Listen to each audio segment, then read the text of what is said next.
Immigration Today by Blaise Dannen.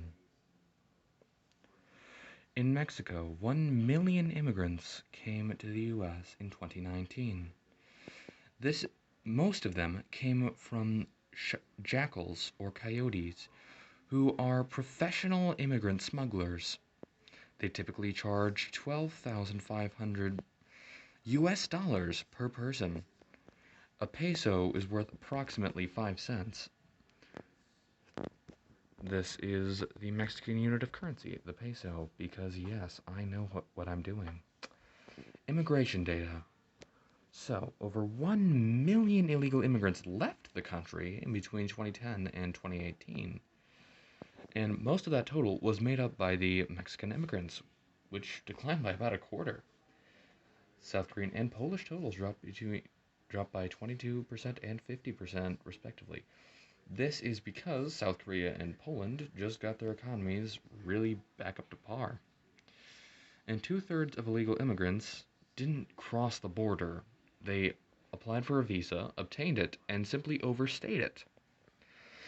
So the border wall is going to block about a third of immigrants if it was ever implemented. Now, there's a key difference between refugees and immigrants. Immigrants choose to leave their country in order to seek better opportunity or a better life in another country. Refugees are running away from significant bodily harm. The United States is unfortunately very limited in the amount of refugees it will take in. In 2020, under 12,000 refugees were admitted, compared to 2016's 85,000. This shows that the US is less than the lead, is not even close to the leader when it comes to humanitarian refugee crisis. After 1 year in the US, refugees are required to apply for permanent resident status, even if they do not intend to stay for the rest of their lives. This is kind of just a measure to make sure that, hey, you're not just staying here undocumented for the rest of the time.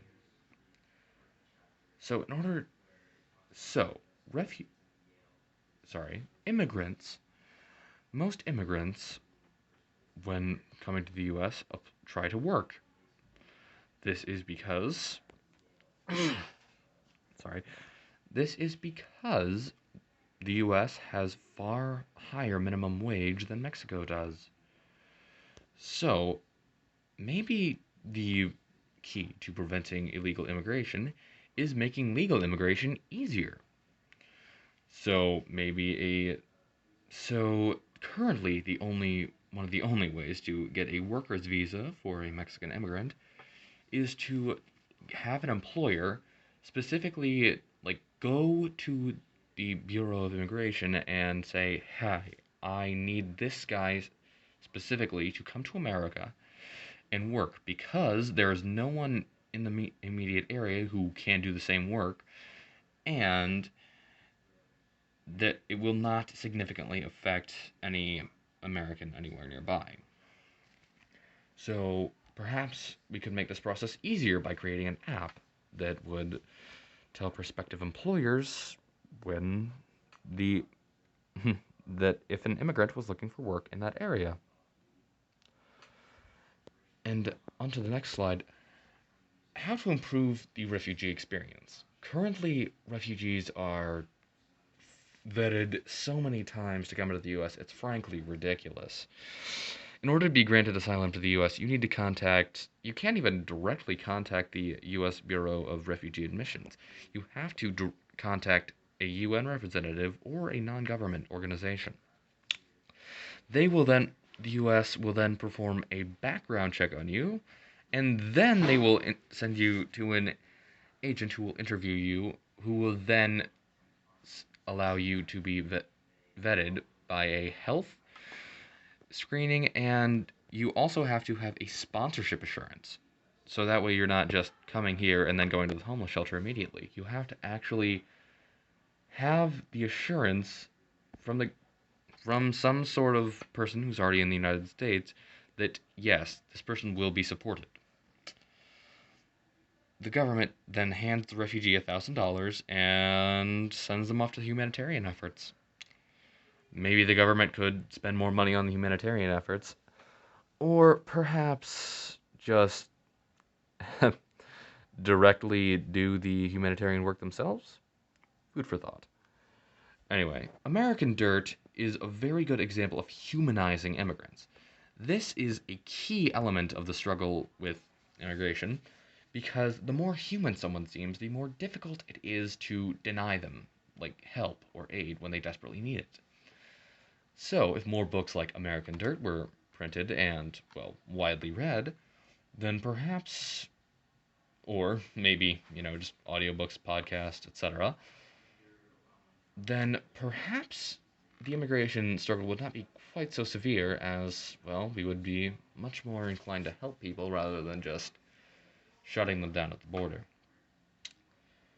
So maybe more aid should be sent to third world countries who are, currently sending this ridiculous number of refugees and immigrants to the United States. And here are my sources. The New York Times for the cost of immigration that I have on this slide. The border control for illegal immigration, which gave me the 1 million immigrant statistic right here. The immigrants returning to Mexico, which, well, made up this entire slide pretty much. And then the refugee per year thing. This is just a quick little study that showed me these numbers right here. How to work in the US, that's where I got the information for this slide. And how to get into the US Refugee Edition. This showed how to improve this is where I got the information for this slide. And then, of course, I read American Dirt, which is where I got the information for how to perhaps humanize immigration more. And that is the end of my slideshow and the end of this film. Goodbye.